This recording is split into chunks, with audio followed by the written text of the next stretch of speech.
Abra sua Bíblia em Lucas, capítulo de número 10.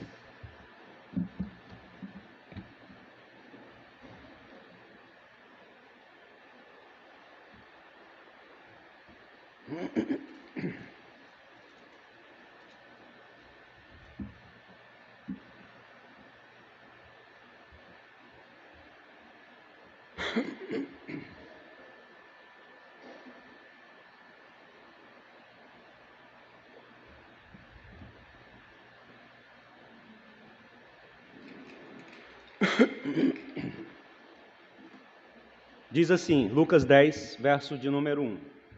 E depois disso designou o Senhor ainda outros 70 e mandou-os adiante de sua face, de dois em dois, a todas as cidades e lugares onde ele havia de ir. E dizia-lhes, grande é em verdade a seara, mas os obreiros são poucos. Rogai, pois, ao Senhor da seara, que envie obreiros para a sua seara. Ide, eis que vos mando como cordeiros ao meio de lobos. Não leveis bolsa, nem alforje, nem alparcas, e a ninguém saudeis pelo caminho. E em qualquer casa onde entrardes, dizei primeiro, paz seja nesta casa. E se ali houver algum filho da paz, repousará sobre ele a vossa paz. E se não, voltará para vós. E ficai na mesma casa, comendo e bebendo do que eles tiverem, pois digno é o obreiro de seu salário. Não andeis de casa em casa, e em qualquer cidade em que entrardes e vos receberem, comei do que vos for oferecido, e curai os enfermos que nelas houver. E dizei-lhes, é chegada a vós o reino de Deus. Mas em qualquer cidade em que entrardes e vos não receberem, saindo por suas ruas, dizei, até o pó que da vossa cidade se nos pegou, sacudamos sobre vós. Sabei, contudo, isto, que já o reino de Deus é chegado a vós. E digo-vos que mais tolerância haverá naquele dia para Sodoma do que para aquela cidade. Vamos ter mais uma palavra de oração. Bendito Deus e Pai, nós mais uma vez estamos diante do Senhor, perante a comunidade, para apresentar, ó Deus, um discurso que se estrutura, Senhor, a partir da Tua palavra. Senhor, eu te peço a Tua misericórdia sobre a minha vida.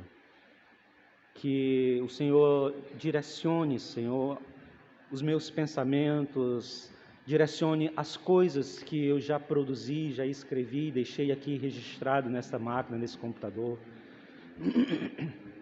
Que as informações que sejam ditas, faladas, apresentadas, façam sentido no coração e na alma dos teus filhos. Cava-lhes, ó Deus, ouvidos na alma para ouvir e entender tua palavra. Quebra pelo poder do teu Espírito as resistências, os grilhões, as cadeias, as muralhas que se erguem, Senhor, os impedimentos que se levantam para que os nossos ouvidos e a nossa atenção sejam direcionados para a Tua palavra, para a compreensão, a absorção daquilo que o Senhor deseja nos ensinar pelo Teu Espírito. Permita-nos falar, Senhor, com graça. Em nome de Jesus. Amém. Comissão, envio e missão. Terceira parte. Esse é o terceiro sermão com o tema comissão, envio e missão. Essa série de sermão que nós estamos tratando já desde acredito que do mês passado.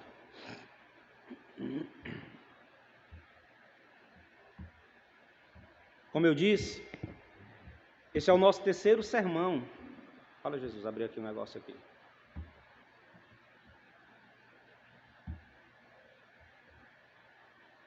Só um segundo, irmãos.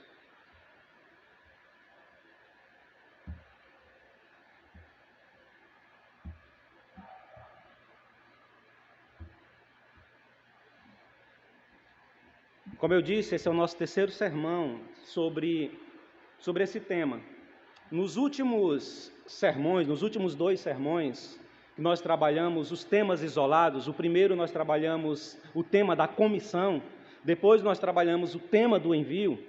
Nesses últimos sermões, o primeiro, que foi o tema da comissão, nós discutimos, nós retiramos dos primeiros versos de Lucas, capítulo de número 10, 4 lições. Lições que falavam sobre a existência de um convite. Os discípulos foram convidados, os discípulos foram chamados, comissionados e foram enviados a convidar e a chamar outras pessoas nas outras cidades, a fim de que elas participem daquele ministério de proclamação, de conhecimento do reino, de pertencimento do reino de Deus. Então, é necessário um convite. Foi esse o primeiro ponto que nós trabalhamos. Depois nós falamos sobre um ministério mais amplo, um ministério que não está apenas focado no ministério dos apóstolos, mas que é um ministério que amplia para os 70 discípulos que não mais são nominados, identificados no restante dos textos bíblicos. Eles aparecem nessa missão e desaparecem. Então, nós, a partir dali, trabalhamos que o ministério ele é um ministério muito mais amplo.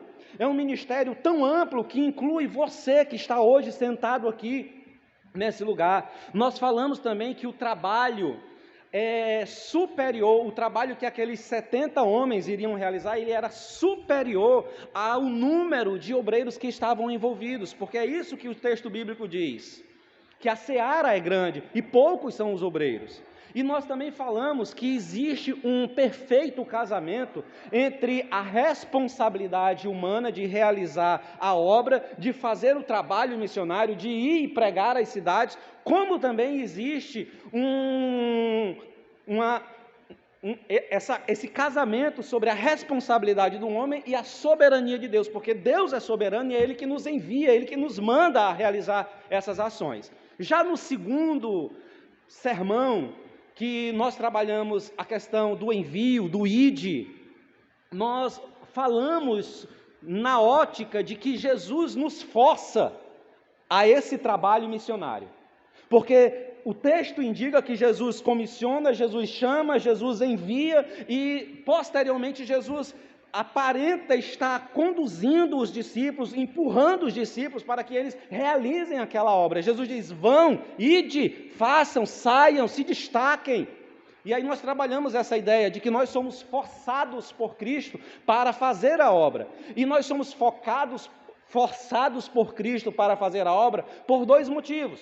Primeiro, porque nós nos fazemos de desentendidos no que diz respeito às ordens de Deus para realizar a missão.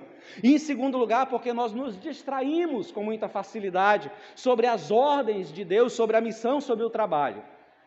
Depois nós falamos a respeito da missão, do trabalho, de que nós, quando somos enviados para essa missão, para esse trabalho, somos como ovelhas no meio de lobo. E aí nós abordamos a ideia de que o ministério, as ovelhas, o trabalho missionário, a proclamação do evangelho, a vivência do discípulo, neste mundo, é como a imagem de ovelhas em meio de lobo. Sempre haverá resistências nesse mundo em relação às ovelhas de Cristo, em relação aos discípulos de Cristo, em relação à proclamação do evangelho, quando esta proclamação ela é fiel aos propósitos de Cristo e ela milita contra os anseios, desejos do coração humano.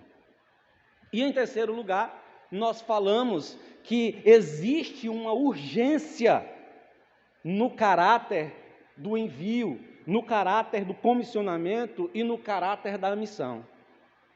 Existe uma urgência para que o evangelho seja proclamado, para que vidas ouçam acerca e a respeito da graça bendita de Cristo Jesus. Agora, queridos, tendo apresentado resumidamente os pontos das 2 últimas mensagens, agora nós vamos passar para a terceira parte desse sermão. Falamos do comissionamento, falamos do envio, agora nós vamos falar da missão. E essa parte, ela se encontra nos versos 6 aos versos 12. Você está com a sua Bíblia aberta aí? Acompanha comigo. Nós fizemos a leitura de toda a narrativa, agora eu quero focar nos versos 6 a 12, que diz assim: E em qualquer casa onde entrardes, dizei primeiro, paz seja nesta casa. E se ali houver algum filho da paz, repousará sobre ele a vossa paz, e se não, voltará para vós.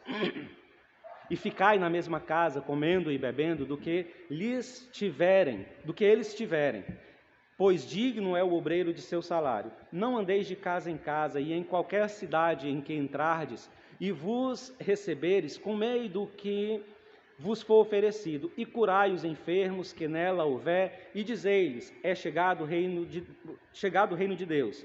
Mas em qualquer cidade em que entrardes, e não vos receberem, saindo por suas ruas, dizei, até o pó, que das vossas cidades se nos apegou, sacudamos sobre vós. Sabei, contudo, isto, que o reino já o reino de Deus é chegado a vós, e digo-vos que mais tolerância haverá naquele dia para Sodoma do que para aquela cidade. Agora, que lição, ou quais são as lições que nós poderíamos retirar desta porção dos versos 6 a 12 da narrativa de Lucas 10, que nós aqui em outros momentos já fizemos a definição que esse é o tema da missão especificamente. Qual é ou quais são os ensinos que a gente pode retirar daqui? Primeiro ensino, logo sem muito arrudeio. A missão, ela é primariamente, escute o que eu vou dizer, a missão, ela é primariamente realizada no contexto familiar. A missão, ela é primariamente realizada num contexto familiar. Observe os versos 5 e os versos 7. Veja aí. E em qualquer casa onde entrardes, dizei primeiro, paz seja nesta casa. Verso 7. E ficai na mesma casa, comendo e bebendo do que eles tiverem, pois digno é o obreiro do seu salário. Não andeis de casa em casa. Irmãos, uma das coisas mais claras que esse texto nos diz a respeito do envio de Jesus, desses 70 discípulos, a coisa mais clara que está aqui é que a missão, ela não é realizada, o trabalho missionário não é feito por meio de eventos, não é feito por meio de campanhas de rua, não é feito por meio de cruzadas. Agora entenda, não que eventos, campanhas, cruzadas, pregação nas ruas, não que estas coisas, pregação em ônibus, não que estas coisas não tenham o seu lugar na proclamação do Evangelho, não é isso que eu estou dizendo. Campanhas, eventos, cruzadas, todas essas coisas têm, evangelismo nas ruas, todas essas coisas têm o seu lugar. Entretanto, o trabalho missionário, o trabalho de missão, o trabalho de realização, de concretude da expansão do reino é feito em contextos familiares. A proclamação realizada em eventos, a proclamação realizada em cruzadas, a proclamação realizada em campanhas, a proclamação realizada em evangelismos, tem como objetivo identificar famílias abertas para receber o missionário, para receber o proclamador do Evangelho. Então, quando a gente faz uma campanha na rua, quando a gente faz um evento na rua de proclamação do Evangelho, quando se faz uma cruzada de proclamação, nós estamos semeando, nós estamos proclamando, procurando alguém que seja aberto, alguém que se incline para ouvir a mensagem, alguém que possa nos receber na sua casa, a fim de que, a partir do núcleo familiar, possamos desenvolver o trabalho missionário, possamos desenvolver o ensino, possamos desenvolver a orientação, o cuidado com aquelas famílias. A missão não se realiza, irmãos, com cruzadas. A missão, ela não se realiza com eventos, não se realiza com pregações nas ruas, como se você fosse para aquele lugar, como se você fizesse aquelas ações e terminasse aquelas ações, você fosse para casa com o sentimento de serviço realizado. Porque não é. Isso é apenas uma faceta do trabalho missionário. Essas proclamações, esses anúncios nas ruas procuram identificar alguém que seja aberto, uma casa, uma família que possa receber a sua visita, receber você para um estudo bíblico, para que você possa a partir daí instruir, ensinar, promover uma mudança de mentalidade naquela vida através da instrução bíblica tete a tete, no que a gente chama de discipulado, de acompanhamento. Presta atenção, irmãos.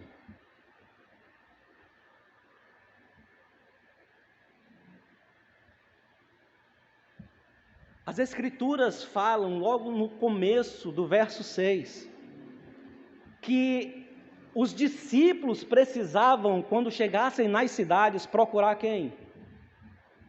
Procurar alguém que tivesse uma indicação de paz no coração. É costume se chamar essas pessoas do homem de paz. Veja aí o verso 6, ele diz, quando você chegar numa cidade, olhe, quando você entrar numa casa, diga, paz seja nessa casa. Se ali estiver um homem de paz, se ali tiver alguém que tenha esta paz, essa paz repousará sobre aquela casa, e você ficará naquela casa, você instruirá aquela casa, você curará os enfermos, você ensinará. Ficai ali, ele diz, ficai ali, não fique andando de casa, fique ali, instrua ali aquela família. Depois de achar o homem de paz, ou a família que abre as suas portas ao Evangelho, iniciamos, irmãos, algo mais profundo. Iniciamos algo mais alicerçado, com desdobramentos muito mais amplos. É bom pregar nas ruas? É ótimo. É bom subir em cima de um banco na praça e proclamar? É ótimo, é excelente, faça, deve ser feito. Mas isso não é o trabalho missionário na sua completude. Isso é apenas uma faceta do trabalho missionário. Hoje se tem muita campanha, se tem muita proclamação na rua, mas a coisa fica apenas nisso. Enquanto se proclama na rua, enquanto se faz campanhas, enquanto se faz ações e eventos nesse nível de espalhar a mensagem a muitas pessoas, é preciso que pessoas que estejam ali, crentes que estejam ali, saiam captando, identificando famílias, pessoas presentes que possam receber a visita do missionário, receber a visita do pastor, receber a visita do diácono, receber a visita do irmão, da irmã, para discipular, para orientar, para melhor esclarecer as linhas de percepção daquilo que as Escrituras nos apontam. Você está com a sua Bíblia aberta? Para você entender melhor no texto bíblico o que é que eu estou querendo dizer?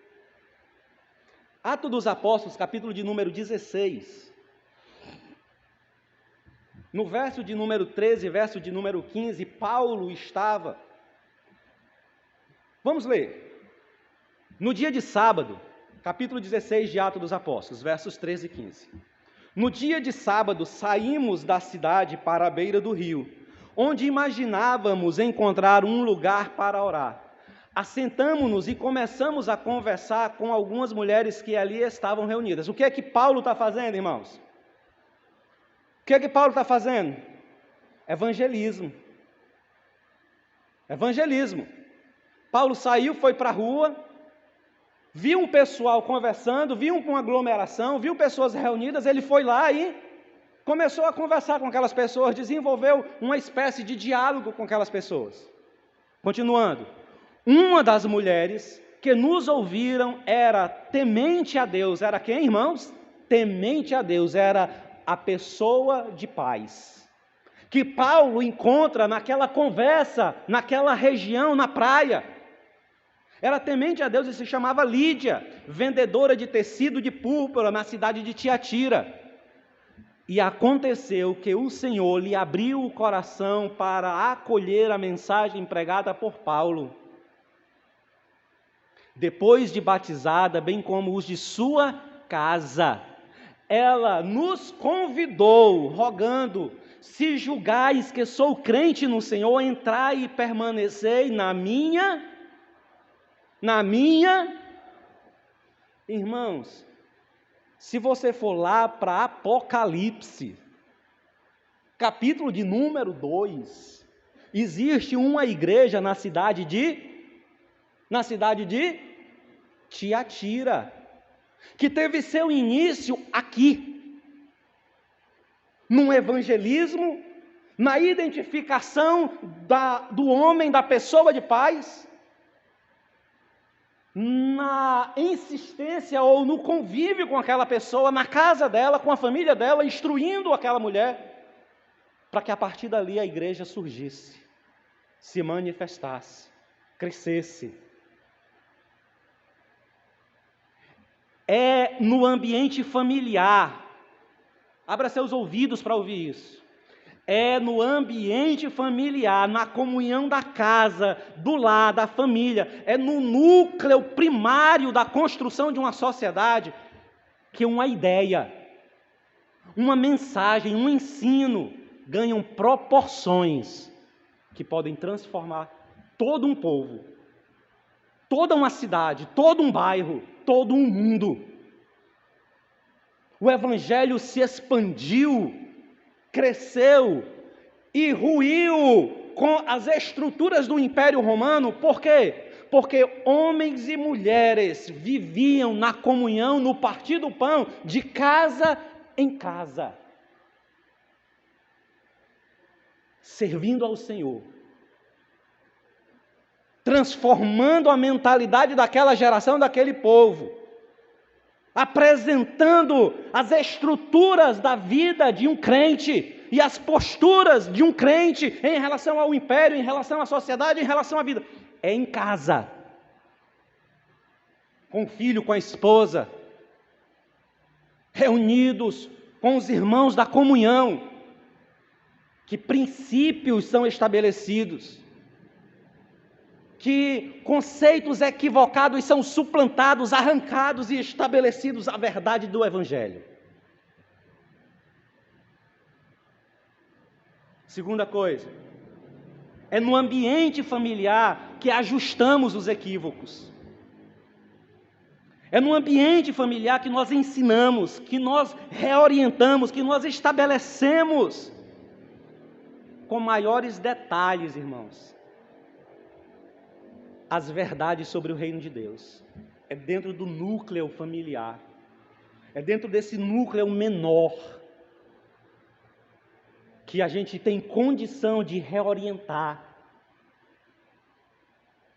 Usar aqui a fala do Joaquim, alguns dias atrás, falando sobre essa luta, esse trabalho, essa insistência de pai de família, de homem de Deus, responsável para orientar a sua família, para orientar a sua casa, para aconselhar suas filhas, para aconselhar sua esposa, para aconselhar a si mesmo, para mutuamente a família se aconselhar, se edificar. É assim, irmãos, que mentiras desse mundo são arrancadas do nosso coração e a verdade do Evangelho é posta em nós. É dentro de casa, no ambiente familiar. É aqui, nesse ambiente, nesse núcleo mais próximo, que a gente consegue orientar, reorientar. Abra aí sua Bíblia em Atos, capítulo de número 18, para você entender o que eu estou falando sobre essa ideia de, num grupo reduzido, num grupo menor, você ter condição de orientar, você ter condição de ensinar, de instruir, de suplantar equívocos, de esclarecer, de ampliar a ideia.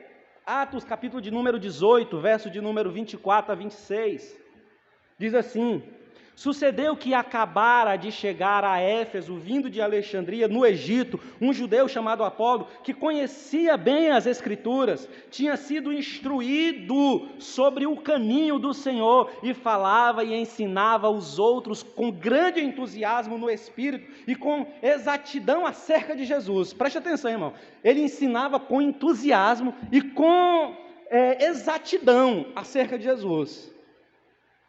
Apolo não tinha equívocos na sua proclamação, ok? Mas agora preste atenção. Contudo,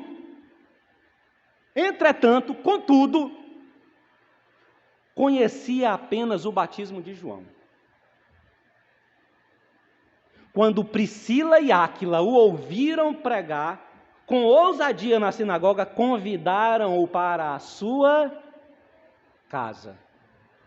E explicaram-lhe exatamente o caminho de Deus. O que foi que Priscila e Áquila fizeram com Apolo?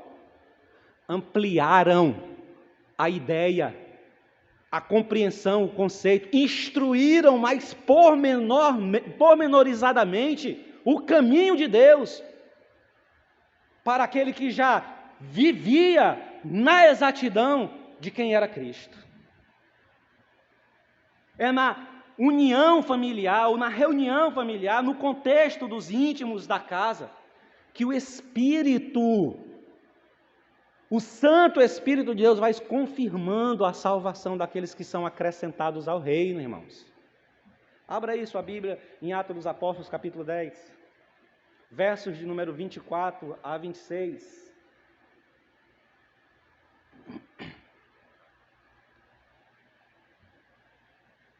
Diz o seguinte: no dia seguinte, eles chegaram a Cesareia e Cornélio, que tinha reunido seus parentes e amigos, mais chegado, estava esperando por eles. Quando Pedro estava entrando, Cornélio foi ao seu encontro e, tendo ficado de joelhos diante dele, começou a adorá-lo. Mas Pedro reorienta aqui a fé de Cornélio, e o contexto aqui é que esse homem é um homem temente a Deus. Esse Cornélio é um romano, temente a Deus, que tem uma visão de um anjo, que lhe manda buscar Pedro. Pedro tem aquela visão dos animais. Quando os homens chegam, Pedro vai até a casa de Cornélio. O que Cornélio fez, irmão? Cornélio juntou a família e os parentes. E quando Pedro entra, que começa a instruir aquele grupo dentro da casa de Cornélio, as Escrituras dizem que a manifestação do poder, da unção, do Espírito de Deus recai sobre aquele grupo, de forma que Pedro reconhece que aqueles homens, que aquela família, que aquele grupo foi alcançado pelo Evangelho gracioso de nosso Senhor Jesus Cristo, e os batiza. O que eu quero dizer é que é na reunião familiar, no grupo pequeno, naquela reunião menor, de orientação, de ensino, de instrução, que o Espírito de Deus vai induzindo, vai conduzindo, vai revelando, vai mostrando aqueles que vão sendo salvos, aqueles que vão sendo incluídos no grande ministério do reino de Deus. Em Atos capítulo 16, verso 31, verso 14, também acontece algo semelhante. É a passagem do centurião que prendeu Paulo e Silas, após os grilhões serem quebrados. O centurião deseja se matar, então Paulo o impede, e aí o homem questiona acerca de como ele pode se livrar, como ele pode ser liberto, como ele pode ser salvo, e Paulo orienta aquele homem acerca de crer em Jesus Cristo, e o texto bíblico diz que aquele homem, aquele centurião faz o que, irmãos? Leva Paulo para a sua casa, limpa as feridas de Paulo e Silas, e Paulo e Silas começam a instruir aquela família, de forma que aquela família é batizada, é incluída no ministério de salvação proposto por Cristo Jesus. O que eu quero dizer aqui, irmãos, é que uma igreja local, escute o que eu vou dizer, uma igreja local ela é iniciada, ela se organiza a partir de famílias. Famílias que abrem as suas casas para um estudo bíblico. Famílias que abrem as suas casas para a realização de pregações. Famílias que abrem as suas casas para reunião de orações. É assim que uma igreja começa, se organiza, se estabelece. Irmãos, os mais antigos dessa comunidade aqui, responda para mim como foi que a Igreja Batista Betel surgiu. Se não foi uma família que recebeu os primeiros, os pioneiros dessa comunidade, que tiveram reuniões de oração, que tiveram reuniões de pregação na rua, qual era o nome da rua? Na meia. E a partir dali, em determinado momento, quando o evangelho começou a crescer ali, que as famílias começaram a receber, começou a haver instrução, começou a haver ensino. Então a igreja foi organizada, se estabeleceu e hoje nós estamos aqui. A igreja começa nesses grupos familiares, é através da proclamação do evangelho no seio familiar. É através da proclamação do estabelecimento do evangelho na sua família, na sua casa, entre os seus. Ah, pastor, e a igreja? A igreja, esse ambiente aqui, pastor está querendo dizer que nós agora vamos deixar de viver aqui na igreja para viver só nas casas evangélicas? Não, não é isso, irmão. Se você está entendendo isso aí, você não está entendendo o que eu estou dizendo. Você não está ouvindo o que eu estou dizendo. Eu estou dizendo aqui na casa, no ambiente familiar, você reorienta, você ensina, você instrui, você fortalece a igreja. Essa expressão aqui de reunião de grupo é apenas, irmãos, não é apenas, é para expressarmos a realidade da nossa vivência e da nossa união em pequenas reuniões, em pequenos grupos de estrutura do evangelho.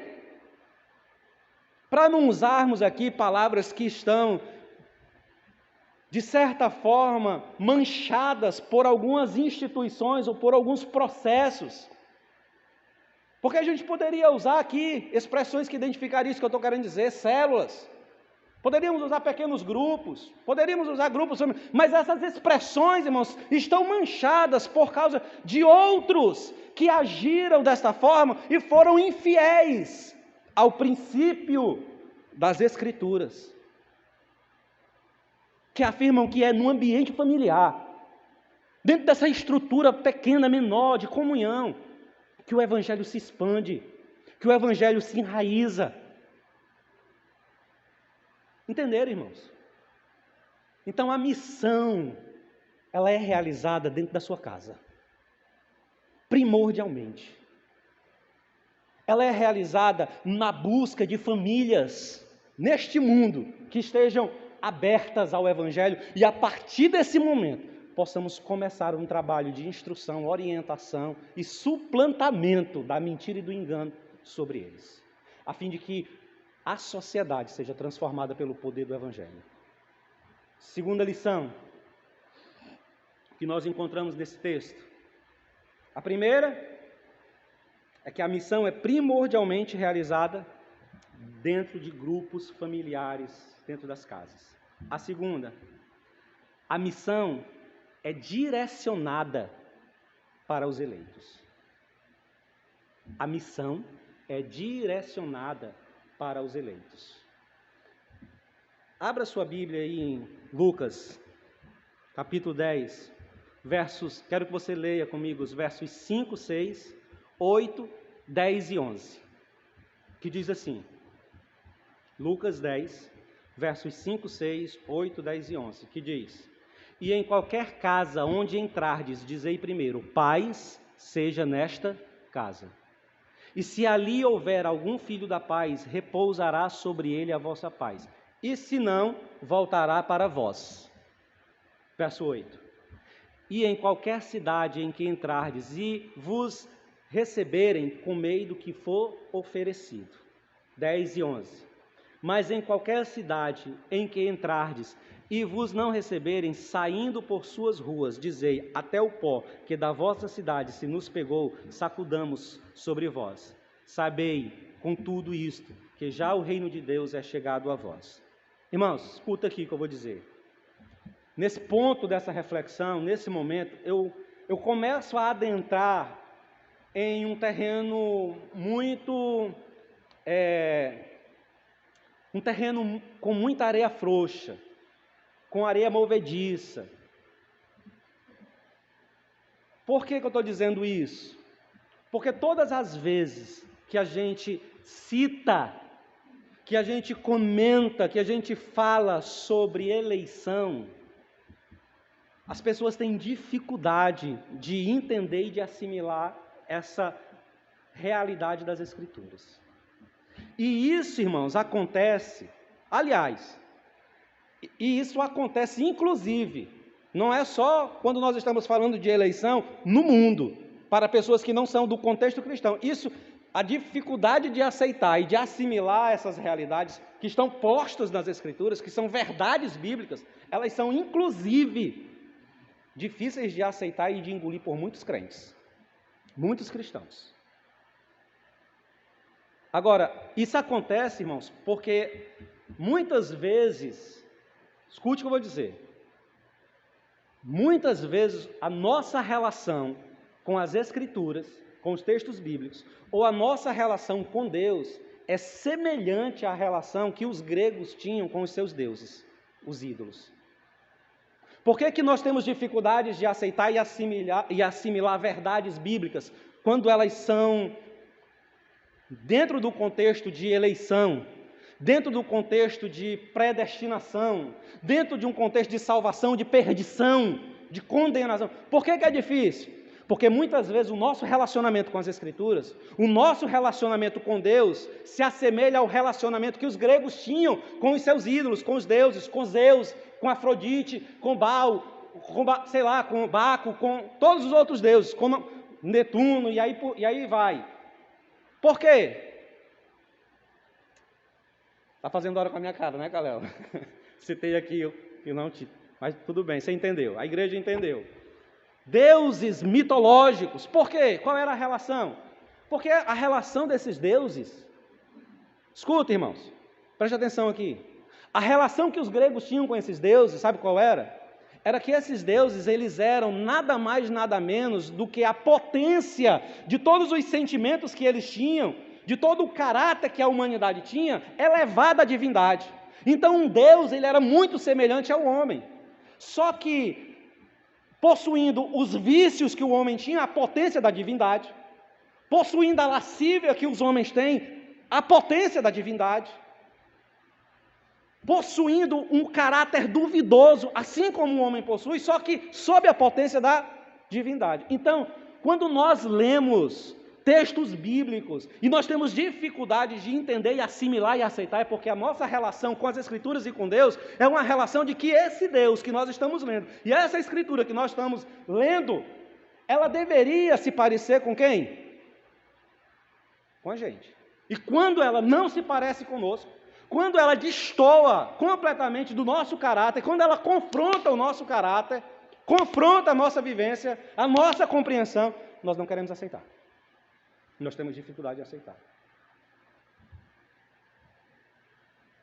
Entenda, para uma mente, um coração que ainda vive o Evangelho dentro dessas categorias, irmãos,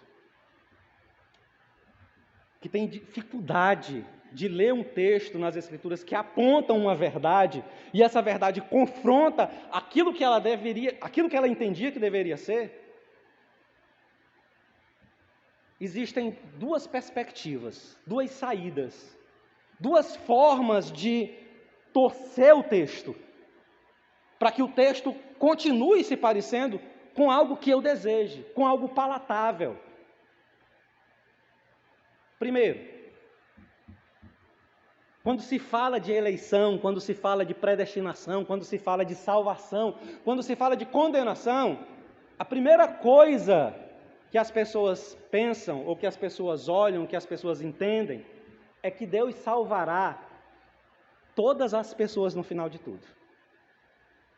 No final de tudo, todos serão salvos. Alguns chegam a dizer, inclusive, que os anjos caídos também serão salvos, também serão regenerados. Porque qual é o argumento dessas pessoas? Olha a ideia. Para que o inferno exista, para que o juízo de Deus sobre os impenitentes exista e continue, Deus precisa exercer, segurar e sustentar.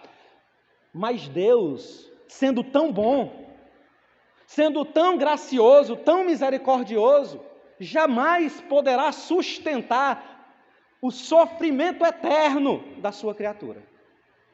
Então, o inferno será uma punição que terá um tempo.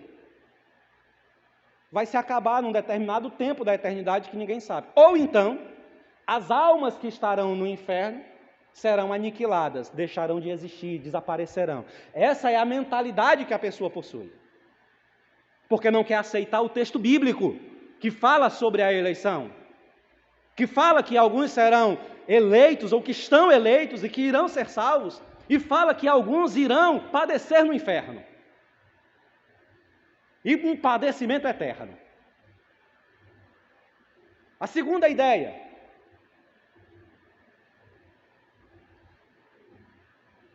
Só irá para o inferno, só será condenado aqueles que não aceitarem o convite gracioso de Jesus para a salvação.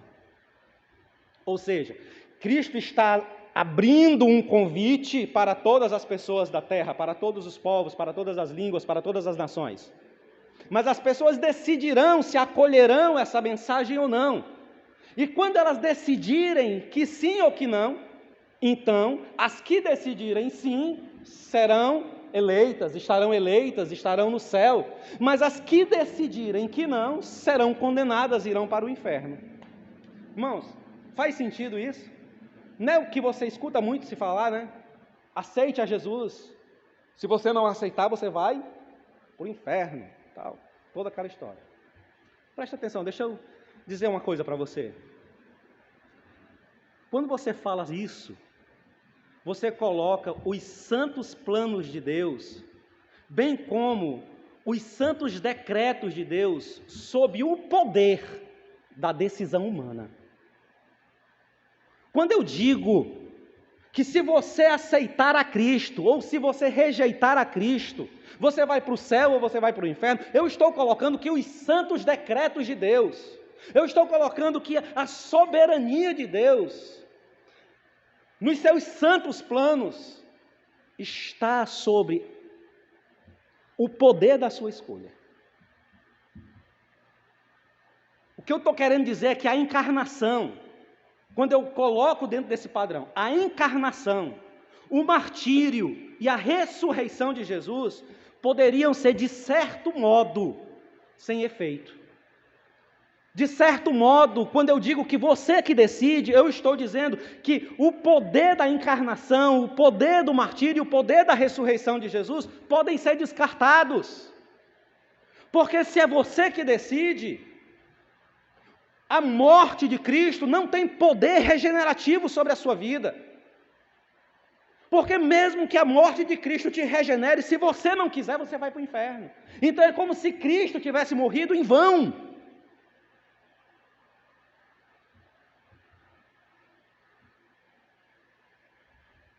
Presta atenção, irmãos.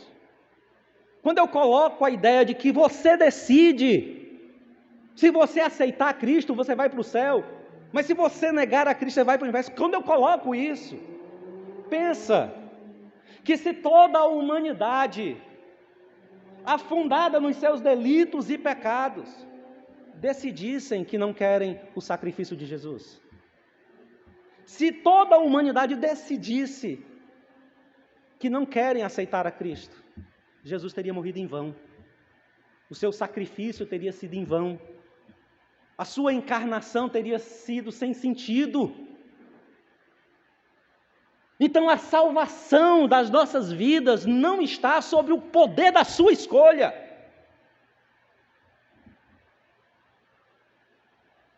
O poder da salvação está sobre a eleição que Deus exerceu sobre os homens. Foi Deus que decidiu, foi Deus que definiu.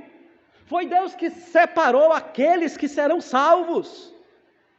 E o Senhor revelará no tempo oportuno a sua santa salvação ao coração dos homens quando estes tiverem contato com a proclamação do Evangelho. Irmãos, aprenda, por mais que exista, preste atenção, irmãos, por mais que exista um convite universal, um convite para todas as línguas, para todos os povos, para todas as nações, virem e receberem de graça o dom de Deus. Esse convite é real, sim ou não? É real, as Escrituras falam desse convite. Jesus veio e convidou a todos quanto quiserem, venham e bebam de graça. O convite é estendido para toda a humanidade. Entretanto, as Escrituras, elas são enfáticas quando elas afirmam que de toda a massa humana que recebe o convite, apenas poucos participarão da bênção da salvação. Você está lembrando de textos que dizem, muitos são chamados, mas poucos são os escolhidos? Você está lembrando de textos que diz que a porta é larga, mas estreita e apertada é o caminho que conduz à salvação? E poucos são os que por ela atravessam? Irmãos, são inúmeros os textos. Poderia citar aqui a noite inteira textos que falam sobre isso, sobre essa realidade. Mas eu separei 4, que eu queria com você olhar rapidamente. 4 textos que apontam para a realidade da eleição de Deus e que afirmam que essa eleição de Deus nada tem a ver com a sua decisão. É vontade soberana de Deus. Efésios, capítulo de número 1, versos de número 3 e 4.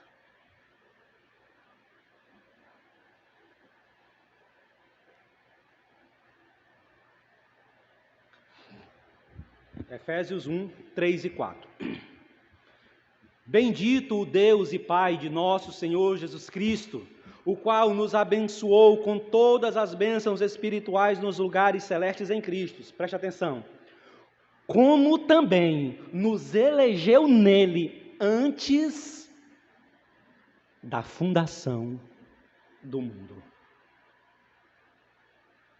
Deus nos elegeu, Deus elegeu um povo, Deus tomou da massa humana corrompida, que ainda nem havia sido criada, que ainda nem havia sido caída, mas Deus, nos seus eternos decretos, na eternidade, antes que todas as coisas fossem feitas, elegeu um povo.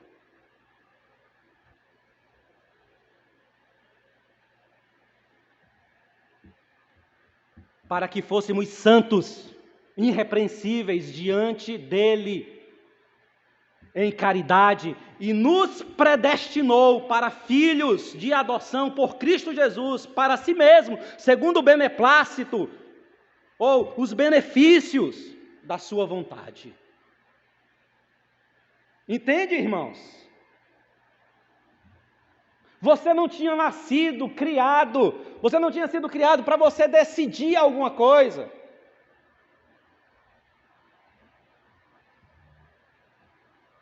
Segunda Tessalonicenses,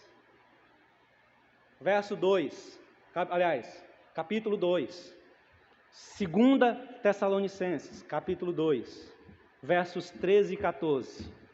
Diz assim: mas devemos sempre dar graças a Deus por vós, irmãos amados do Senhor, por vos ter Deus elegido desde o princípio, para a salvação, em santificação do Espírito e fé da verdade, para que pelo nosso Evangelho vos chamou para alcançardes a glória de nosso Senhor Jesus Cristo. Ele elegeu quando? no princípio. Presta atenção à evolução do pensamento, irmãos. Deus te elegeu antes da fundação do mundo, antes que houvesse princípio, antes que houvesse história. Nos santos decretos do conselho eterno e trino, Deus elegeu. Agora, em Tessalonicenses, ele diz, no princípio. Quando as coisas se iniciaram, começaram, quando as coisas vieram à existência, Deus te elegeu. Deus elegeu um povo. Tiago, capítulo de número 1, verso 18.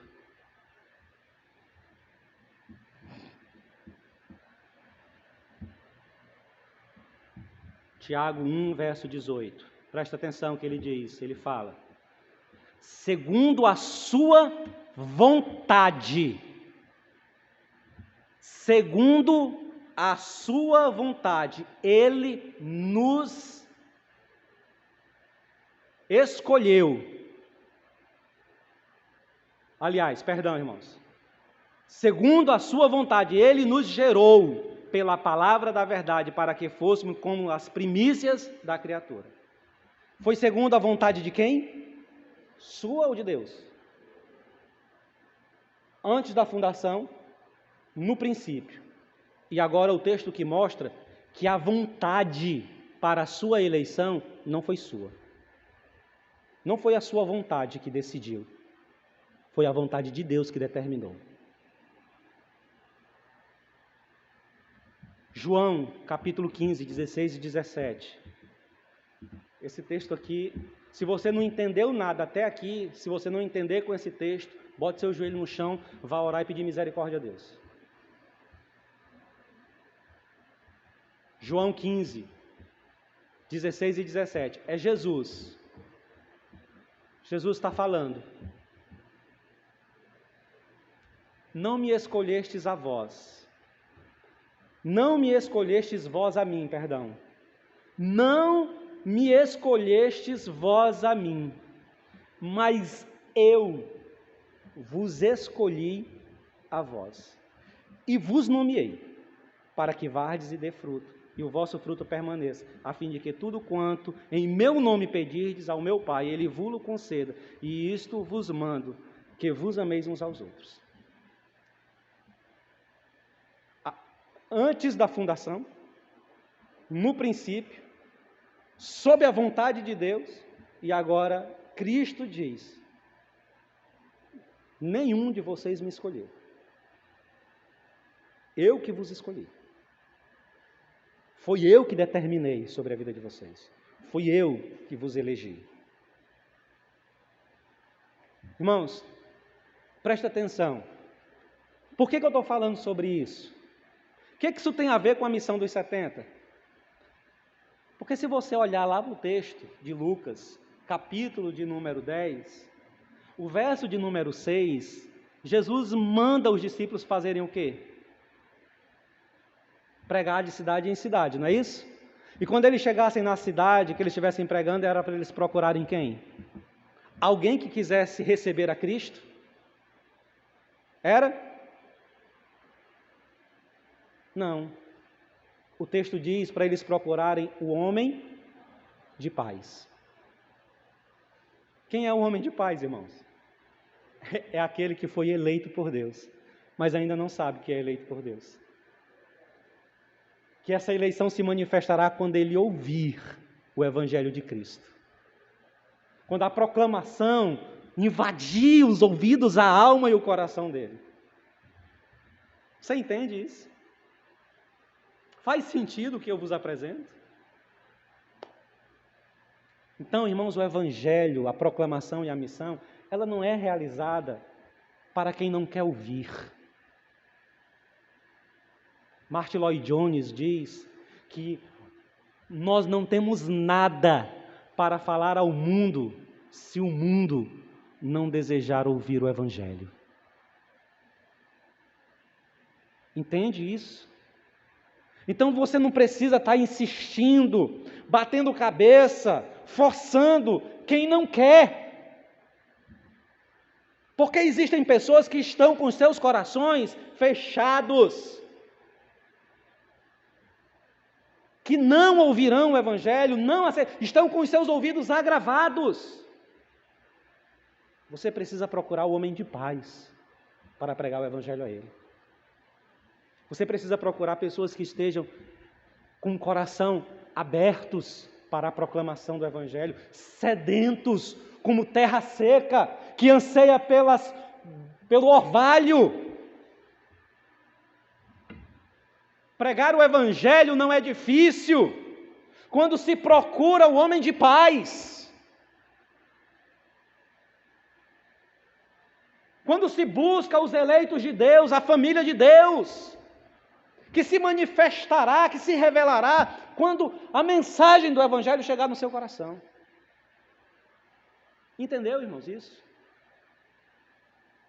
Terceiro ponto da nossa mensagem. Terceira lição. Na missão. Preste atenção, irmãos. O primeiro ensino é que a missão ela é feita primordialmente em grupos familiares. A segunda é que o Evangelho, a missão se realiza entre os eleitos de Deus. E a terceira lição, na missão é essencial uma palavra de graça, presta atenção. Para a realização da missão, é necessário que haja uma palavra de graça, que haja uma palavra de amor, que haja uma palavra de misericórdia, que haja ações de amor, de graça, de misericórdia e de bondade, de cuidado para com aqueles que serão o alvo da missão. Amém? Entretanto, não finaliza aqui. Entretanto, é primordial para a realização e a efetivação da missão que exista também uma palavra de juízo. Abra sua Bíblia em Lucas 10, versos de número 8 e 12. É preciso que haja atos de amor, de graça, de bondade, de misericórdia, palavras de amor, de graça, bondade, misericórdia, de cuidado, mas é extremamente necessário incluirmos a palavra de juízo. Versos 8 e 12 do capítulo 10 de Lucas diz: e em qualquer cidade em que entrardes, e vos receber e comei de que vos for oferecido, e curai os enfermos que nela houver, e dizei-lhes, é chegado a vós o reino de Deus. Mas em qualquer cidade em que entrardes, e não vos receberem, saindo por suas ruas, dizei, até o pó que da vossa cidade se nos pegou, sacudamos sobre vós. Sabei com tudo isto, que já o reino de Deus é chegado a vós, e digo-vos que mais tolerância haverá naquele dia para Sodoma, do que para essa. Sodoma, irmãos, é a referência de da cidade mais impenitente do Antigo Testamento. Quando alguém queria dizer que uma cidade era uma desgraça, ela dizia, essa cidade é como Sodoma. A cidade que foi destruída por Deus, sob juízo de Deus, por causa da impenitência, por causa da imoralidade, por causa da elevação de pecado. Irmãos, o texto bíblico diz que Deus, conversando com Abraão, aliás, que Deus, antes de destruir a cidade de Sodoma, Deus disse, descerei para ver se o clamor, se o peso dos pecados daquela nação é como se apresenta. O Senhor vem para conferir a maldade existente naquela cidade e a destrói. Na proclamação, no estabelecimento da missão, precisamos falar com misericórdia, precisamos manifestar atos de amor e de bondade, mas nós não podemos negar a palavra de juízo. Uma das maiores dificuldades que se vive no Evangelho, entre as igrejas, é a dificuldade de se equilibrar essa realidade.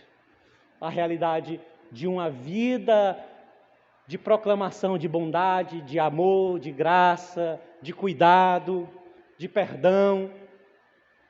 e a realidade de uma proclamação de juízo. Na grande maioria das vezes, as igrejas, as comunidades, elas caminham nos extremos. Ou se é uma igreja bonachona, paternalista, que aceita de tudo e tudo, que não existe exercício de busca por uma postura de santidade, que não exercita a disciplina, que não chama seus membros à responsabilidade da vida cristã. Então tudo é permitido, tudo é aceitável, porque nós somos uma igreja graciosa, misericordiosa, tomada de uma proclamação de vamos abrir as portas. Ou do outro lado, é uma comunidade extremamente perversa. Uma comunidade que transforma a graça de Deus em desgraça. Uma postura cristã que transforma amor em ódio. Que muda a misericórdia de Deus em opressão, em perversidade e em iniquidade. Existem dificuldades para equilibrarmos, ó Deus, para equilibrarmos, irmãos. A proclamação sadia, graciosa, o cuidado, o amor, a manifestação amorosa, mas a exigência de um comprometimento de santidade, de postura ética, de moralidade, sob a pena de participarmos do juízo divino. Porque o juízo de Deus virá. Igrejas que não pregam sobre um juízo eminente sobre esta geração, me desculpa a minha fala, devem repensar os seus discursos.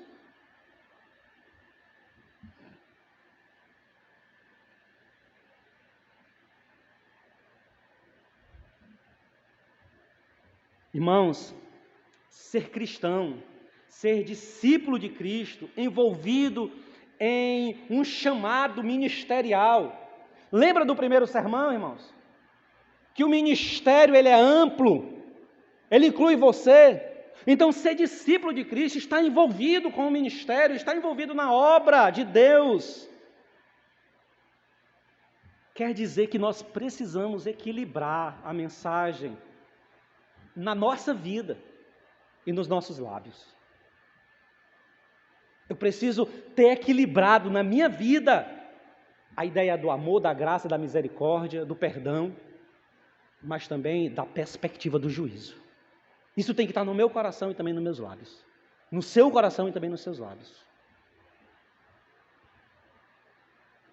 Precisamos amar, ser graciosos, agir submersos em misericórdia, em cuidado, uns para com os outros e para com aqueles que chegam.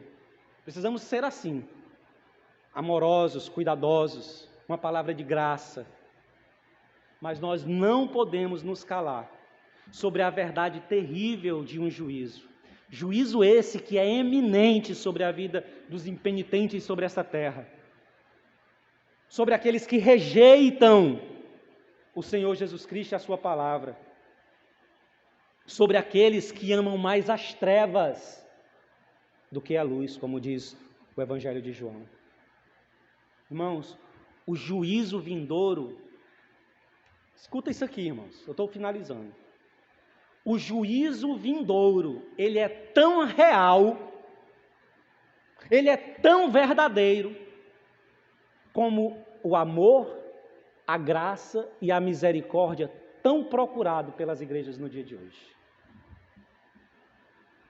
O povo tem procurado amor, graça e misericórdia, e não tem se atentado que existe um juízo.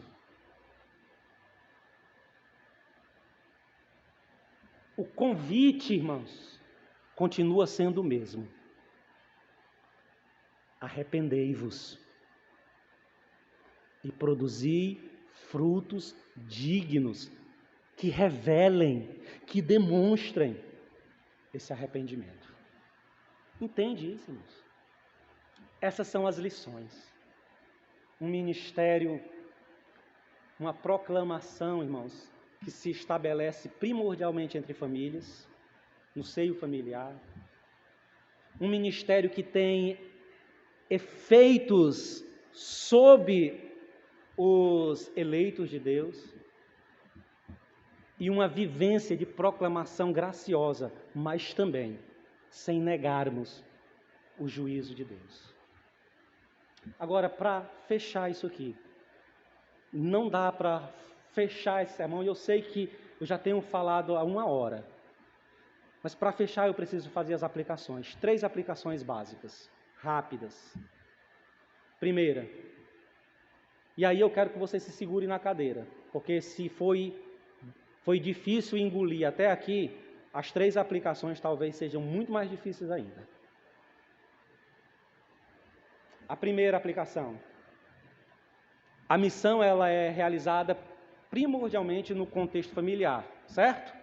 Então vamos para a aplicação. Pois bem.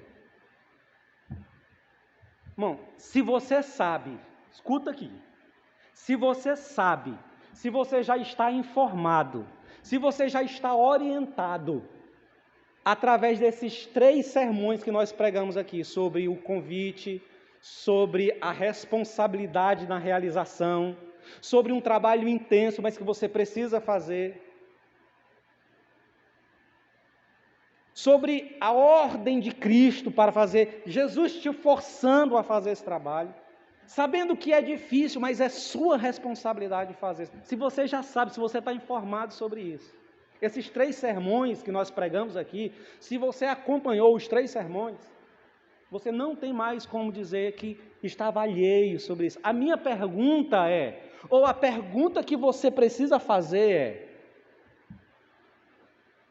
você vai pegar essas informações e fazer o que com elas? O que você vai fazer com essas informações que você aprendeu nesses 3 sermões sobre comissionamento, envio e missão?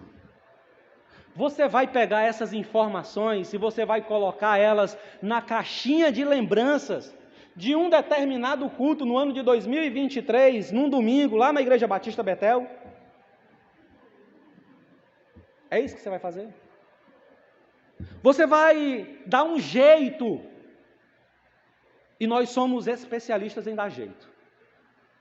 Você vai dar um jeito de voltar ao estado de indiferença, na realidade não é nem o estado de indiferença. Você vai dar um jeito de voltar ao estado de displicência, de distração. Lembra que Jesus nos empurra para fazer a missão porque nós nos distraímos com muita facilidade? Você vai voltar a viver uma vida distraída, mesmo sabendo dessa realidade? Você vai voltar a dizer, ou ter a postura de indiferença, não é indiferença a palavra que eu estou procurando, eu já falei aqui, é de desentendido, essa é a palavra, de desentendido. Lembra da mensagem, a segunda mensagem, por que Jesus nos força para a missão? Porque nós nos fazemos de desentendido e porque nós nos distraímos. Então você vai, depois de ouvir esses 3 sermões, o que nós vamos fazer com essas informações? E quando eu digo nós vamos fazer, porque eu também estou incluso no pacote. Vai ficar no âmbito da lembrança. Eu vou dar um jeito de continuar a dizer, não era comigo. A mensagem não foi pregada para mim. O pastor não estava direcionando aquele sermão para mim. Era para o seu coração, para o meu coração, para o nosso coração. Para você que me ouve aqui, posteriormente nessa mensagem. É para nós. Vamos nos fazer desentendidos? Vamos nos distrair com qualquer outra coisa? Você vai pegar seu celular e você vai virar as costas e você vai ficar enquanto as almas caminham a passos largos para o inferno, sem ouvirem dos seus lábios que Jesus tem um plano para eles, de salvação. A campanha de missão está se aproximando. É a oportunidade que você possui, que você tem, para não ter a postura de indiferença, para não ter a postura de distração. Pense sobre isso. Segunda coisa, a missão é direcionada para os eleitos. Ok? Irmão, presta atenção, o pecado é tão traiçoeiro no meu e no seu coração, que o pecado é capaz de fazer com que as minhas palavras, esse discurso, seja absorvido no seu coração e seja transformado na sua mente com ideias tipo assim: bem, se eles foram eleitos por Deus, Deus vai salvá-los de um jeito ou de outro. Não são eleitos? Estão eleitos? Então pronto, se eles estão eleitos, Deus vai dar um jeito e vai salvá-los. Para que eu vou fazer qualquer coisa? O pecado pode estar fazendo isso no seu coração agora. Quando você escuta que Deus elegeu pessoas para a salvação, você pode estar pensando: bem, Deus elegeu, acabou-se. Está elegido. Lava minhas mãos. Você pode estar pensando: para que fazer qualquer coisa? Para que fazer qualquer coisa em relação aos eleitos? Eles já são eleitos. Pastor, Deus vai dar o jeito dele, eles vão salvar, Deus vai salvá-los, independente de eu, de você, de nós, fazermos qualquer coisa. Os planos de Deus não falham. Então, Deus vai dar o jeito. Pecado, irmãos, pode estar transformando no seu coração essa mensagem, deve estar dizendo assim, ó: a eleição de Deus, Deus elegendo pessoas, esse fato, essa doutrina, me protege de Deus me cobrar a responsabilidade sobre os vivos e sobre os mortos, porque foi Deus que elegeu. Então, se Deus elegeu, a responsabilidade de quem é? É de Deus, não tem nada a ver com isso. O pecado pode estar fazendo isso no seu coração. Todas estas afirmações e qualquer outra dentro desse contexto só revela o quão distorcido nós estamos entendendo o Evangelho de Cristo. O quão distorcido nós estamos lendo as Escrituras. Nós precisamos pregar, nós precisamos nos envolver com a evangelização, com o ensino, com o discipulado, com a realização da mensagem, da missão. Sabe por quê, irmãos, nós precisamos fazer isso? Primeiro, porque é uma ordem de Deus, é uma ordem de Cristo, expressa nos 4 evangelhos. Mateus, Marcos, Lucas e João, existe um comissionamento para os cristãos. Jesus mandando os discípulos irem e pregar o evangelho. Quer anotar os textos? Mateus capítulo 28, a grande comissão. Marcos capítulo 16. Lucas capítulo 22. João capítulo 20. Todos esses textos é Jesus enviando os discípulos a pregar, independente da eleição. Nós precisamos pregar, nos envolver com o estudo, com o ensino, com a missão, porque isso está registrado em Atos dos Apóstolos. Foi o ministério apostólico. Nós precisamos, irmãos, nos envolver, porque pensar na existência de uma eleição, quando nós pensamos que Deus elegeu, que Deus concedeu a pessoas o privilégio de serem salvas, para que essa salvação, essa eleição se manifeste, essa pessoa precisa ouvir o Evangelho. Romanos capítulo de número 10, 14 e 15, o apóstolo diz: como é que eles crerão se não há quem pregue? Como é que eles conhecerão, ouvirão, serão impactados, serão iluminados se não há quem vá e pregue? É preciso ir e anunciar para que a eleição de Deus se manifeste na vida dos homens. Precisamos pregar porque eu e você, nós não sabemos quem são os eleitos. Quem sabe é Deus. A nossa função é pregar, buscar o homem de paz e pregar. Sabe por quê, irmãos, que nós precisamos pregar, nos envolver com a missão, com o trabalho missionário? Porque minimamente, irmãos, nós precisamos estender a graça, a misericórdia e o amor que outra pessoa teve sobre nós. Porque outra pessoa foi amorosa, graciosa sobre nossas vidas e nos pregou o Evangelho. E a eleição de Deus se manifestou sobre nossas vidas. Então, minimamente, como uma expressão de agradecimento e de louvor, nós precisamos replicar isso. Terceira aplicação e última, para finalizar. Na missão é essencial uma palavra de ação, de graça, amor, cuidado, misericórdia.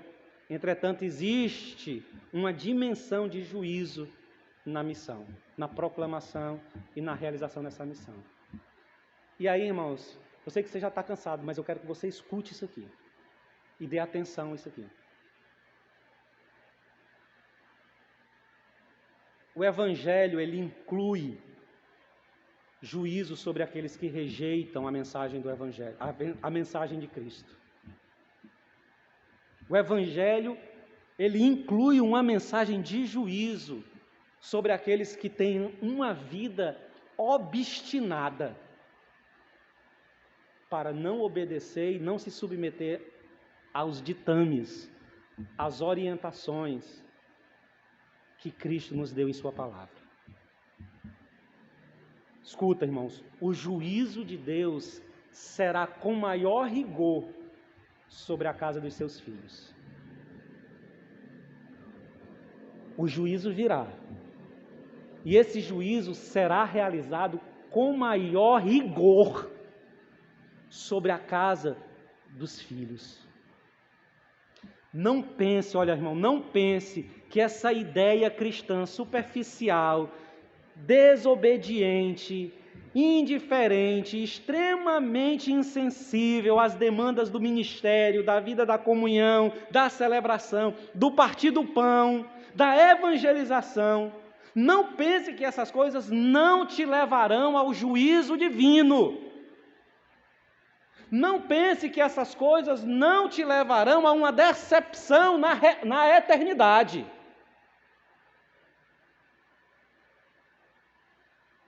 Existe um juízo que recairá sobre a casa de Deus. E a nossa indiferença será cobrada.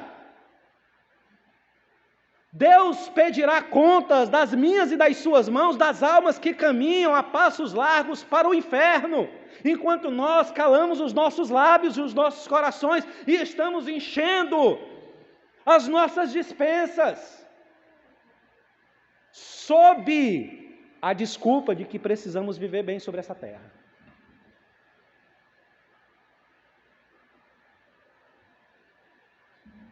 Irmão, presta atenção no que eu vou dizer aqui, em nome de Jesus, o meu apelo, com o coração rasgado. Na época de Jesus, irmãos, os judeus iam para o templo, faziam os sacrifícios, faziam as orações diárias,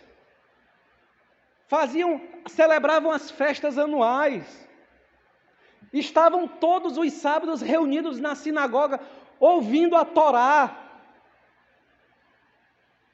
Entretanto, irmãos, eles rejeitaram não só a pessoa de Jesus, mas eles rejeitaram a mensagem de Cristo.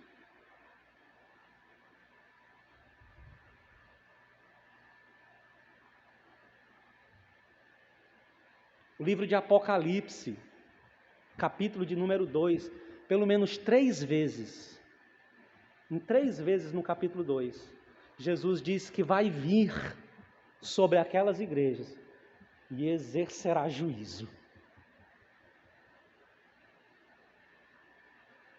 Juízo. E uma das igrejas é a igreja de Tiatira. Sabe o que é que Jesus diz para a igreja de Tiatira? Diz: arrepende-te, porque senão virei sobre ti e arrancarei de ti o teu castiçal. Tirarei o teu lugar desse chão, dessa terra. Você vai desaparecer. Se arrependa. Irmãos, isso é sério. Isso é sério, irmãos. O Evangelho de nosso Senhor Jesus Cristo não é brincadeira. Nós estamos lidando com o Evangelho de Cristo como se fosse uma religião qualquer. Nós estamos brincando com fogo. E Deus é fogo e fogo consumidor, que exercerá juízo sobre a vida dos impenitentes, dos desobedientes, sobre a vida daqueles que negam a verdade do Evangelho, das Escrituras, que resistem aos santos conselhos de Deus.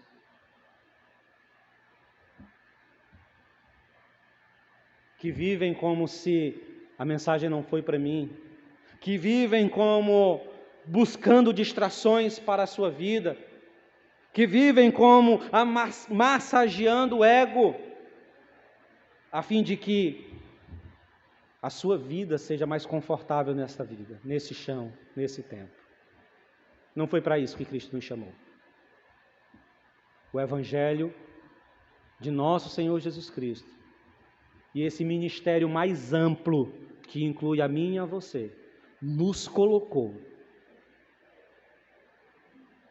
como ovelhas no meio de lobos, no mundo extremamente perigoso, com extrema dificuldade, e precisamos entender isso e passar a seguir o Evangelho e obedecer a Cristo, buscando cumprir a sua santa vontade. Amém, irmãos? Joaquim, por favor, ore por nós.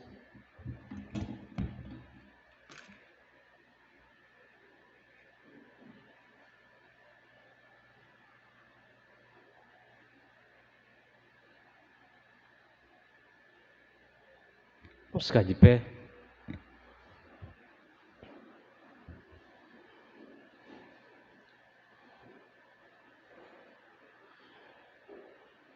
Que o amor de Deus, a graça salvífica de Jesus Cristo, nosso Senhor, que as eternas, poderosas consolações do Santo Espírito acompanhem os meus irmãos, a Igreja de Deus reunida neste lugar e a Igreja de Deus espalhada pela face da terra.